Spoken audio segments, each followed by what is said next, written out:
Selamat datang di SMK Telekomunikasi Tunas Harapan.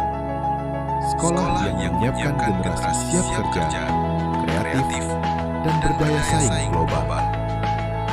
Bersama kami, masa depanmu dimulai di sini. Berdiri sejak tahun 2001, SMK Telekomunikasi Tunas Harapan telah menjadi pusat pendidikan kejuruan unggulan di bidang teknologi dan komunikasi. Didukung fasilitas modern seperti laboratorium komputer, bengkel teknik kendaraan, kami memiliki 4 jurusan unggulan. Desain komunikasi visual, DKV, membentuk desainer kreatif dan inovatif.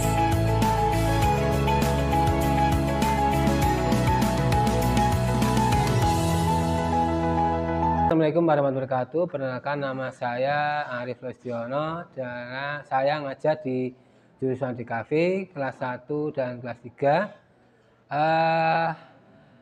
Jurusan DKV mempelajari banyak sekali. Di antara ketika kelas 1 nanti diajari ada tipografi, terus ada TIK juga, terus untuk normada juga banyak.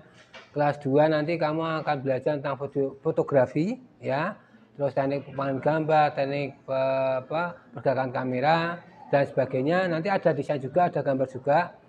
Untuk kelas 3 nanti kamu diajari oleh guru DKV, ada teknik pengambilan gambar, nanti ada edit video, dan sebagainya. Untuk lulusan DKV bisa ke mana saja, diantaranya banyak sekali. Kamu ke perusahaan, entertain juga bisa, kamu ke instansi pemerintah juga bisa. Tergantung kalian, ketika kalian nanti ketika mengerjakan, kamu bisa mampu melakukan sesuai dengan yang diharapkan oleh instansi tersebut apa tidak. Tapi Pak Arif pesan bahwa untuk kelas 3 DKV nanti bisa kemana aja, kamu bisa ke bagian jaringan juga bisa, program juga bisa, khususnya untuk yang fotografi kamu bisa ke wedding organizer juga bisa. Itu diantaranya untuk siswa kelas 3 DKV. Demikian, terima kasih. Assalamualaikum warahmatullahi wabarakatuh. Teknik komputer dan jaringan TKJT menyiapkan ahli jaringan yang handal. Assalamualaikum warahmatullahi wabarakatuh. Perkenalkan, nama saya Pak Tri Joko Mulyono. Kami dari SMK Telekomunikasi Tunas Harapan. Pak Joko ngajar di sini sudah mulai tahun 2005 sampai saat ini, berarti sudah hampir 20 tahun ya. Nah, di sini Pak Joko mengajar materi namanya teknik komputer dan jaringan. Kemudian juga ada tambahan materi lagi, yaitu sekarang mengajar juga di bahasa Jawa. Di TKJ itu yang dipelajari materi pertama, kelas 1 maksud saya, itu adalah dasar-dasar perakitan komputer seperti merakit komputer, pasang motherboard, kemudian prosesor dan sebagainya. Di situ juga diajarkan troubleshooting, bagaimana power supply bekerja, bagaimana kalau mengecek power supply nggak bekerja itu caranya bagaimana, tuh diajari juga di situ. Kemudian di kelas 2 nanti sudah mulai masuk ke yang namanya mikrotik, dasar dari jaringan komputer. Nanti di kelas 2 sudah ada pelajarannya dasar jaringan komputer, dan di kelas 3 nanti sudah spesial khusus, yaitu di mikrotik jaringan tingkat mahir plus security jaringan ada di kelas 3 nanti. Proyeknya kalau yang kelas 10 itu proyeknya ini ya, ini. Ini karena berkaitan dengan perakitan komputer, maka anak-anak diajarkan untuk bagaimana cara merakit power supply sendiri. Jadi ini kita menyolder sendiri, kita membuat sendiri. Jadi spare part yang hanya 1, 2, 3 kecil-kecil itu kita rakit sendiri menjadi sebuah power supply yang berfungsi sebagai power supply, bisa digunakan untuk keperluan elektronik selanjutnya. Itu di kelas 1. Kelas 2 dan kelas 3 nanti proyeknya mungkin pakai tracer ya, pakai tracer atau mikrotik. Jadi dia membuat setting jaringan, wifi, kemudian WAN dan sebagainya, nanti ada di kelas 3. Dan kelas 1 ini nanti pelajari ini, dasar-dasar dari perakitan komputer. Lulusan TKJ sebenarnya itu pekerjaannya sangat luas. Beberapa perusahaan yang sudah ada itu mereka rata-rata memerlukan lulusan TKJ, karena pekerjaan-pekerjaan seperti servis PC, servis laptop seperti ini kan anak-anak TKJ semua, dan itu di perusahaan manapun selalu butuh itu ya. Kalau kita panggil teknisi dari luar pasti mahal, tapi kalau sudah punya teknisi sendiri di dalam pasti lebih murah. Jadi Lulusan TKC itu tempat bekerjanya sangat luas, bisa di teknisi komputer, bisa di perusahaan, bisa di pabrik, bisa di perkantoran. Perangkat lunak dan pengelolaan game PLPG, mencetak programmer dan pengembang game profesional. Halo, Assalamualaikum. Perkenalkan, nama saya Bu Rini. Saya ngajar di jurusan Rekayasa Perangkat Lunak. Oh ya, di jurusan ini nanti kalian akan mempelajari banyak mata pelajaran jurusan ya, khususnya di pemrograman. Nah, di pemrograman itu banyak, ada pemrograman berbasis teks, pemrograman berbasis Windows, kemudian pemrograman menggunakan aplikasi yang lainnya. Nah, yang berbasis teks itu kayak kamu coding gitu ya, terus kemudian yang berbasis Windows itu kamu menggunakan aplikasi Windows itu untuk membuat satu aplikasi tertentu.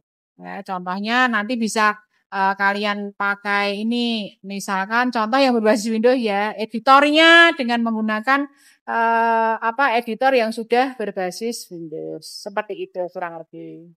Contoh proyeknya, banyak proyek-proyek yang bisa kalian kerjakan di jurusan RPL. Contohnya, satu, proyek yang berbasis web. Yang berbasis web itu yang bagaimana? Kalian nanti membangun atau mendevelop sebuah web. Nah, di situ ada webnya macam-macam ya. Bisa web profil sekolah, bisa web tentang informasi atau tentang berita, bisa web aplikasi penjualan online, dan sebagainya. Lulusan dari RPL ini nanti kalian bisa bekerja di banyak bidang, terutama di bidang teknologi informasi. Apalagi sekarang teknologi informasi itu berkembang dengan sangat pesat. Jadi bisa kalian memilih gitu ya. Kalian nanti sudah dibekali ilmu-ilmu yang ada hubungannya dengan teknologi informasi. Jadi kalau di RPL itu lebih kepada softwarenya gitu ya. Kalau di RPL lebih ke softwarenya. Jadi nanti perkembangan software apa gitu kalian bisa mengikuti dengan mudah gitu. Nah, untuk pekerjaannya ya banyak bidang, terutama yang berhubungan dengan teknologi informasi. Teknik kendaraan ringan TKR, mendidik teknisi otomotif masa depan. Assalamualaikum warahmatullahi wabarakatuh. Perkenalkan, nama saya Pak Anjar Wahyudi. Saya guru kompetensi keahlian otomotif. Kemudian untuk materi yang diajarkan pada kompetensi keahlian otomotif meliputi kendaraan otomotif baik roda 2 maupun roda 4 seperti yang ada di belakang. Kemudian kompetensinya ada 3 yang utama. Yang pertama adalah mempelajari tentang mesin, yang kedua mempelajari tentang chassis dan powertrain, yang ketiga mempelajari tentang kelistrikan pada kendaraan baik roda 2 maupun roda 4. Kemudian untuk pembelajarannya di kelas 10 nanti mempelajari tentang dasar-dasar mesin otomotif termasuk gambar teknik. Di kelas 11 dilanjutkan langsung sudah praktek ke unitnya baik motor maupun mobilnya. Dan di kelas 3 pendalaman lebih lanjut termasuk sertifikasi kompetensinya. Bisa sertifikasi engine tune up, brake system, servis berkala, atau yang lainnya termasuk sampai mengemudi. Sarana dan prasarana, ada juga gedung A, UKS, BK, ruang guru,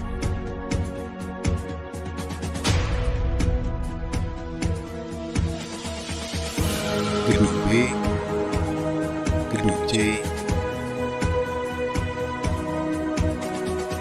tata usaha lobby,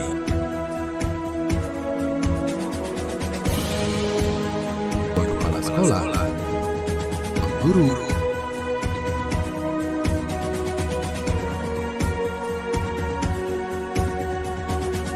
koperasi sekolah,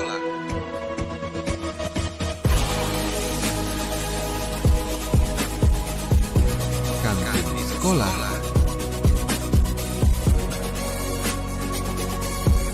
ruang tepat,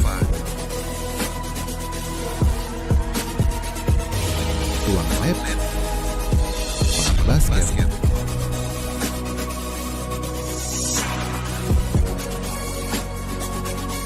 taman upacara,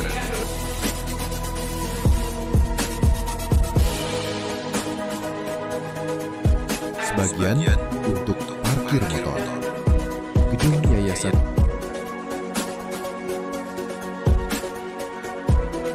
Masjid Al-Muslimin, tempat wudhu putra, lantai 2, wudhu putri,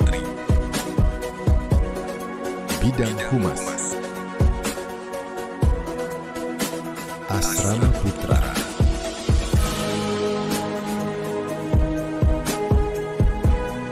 asrama putri, perpustakaan.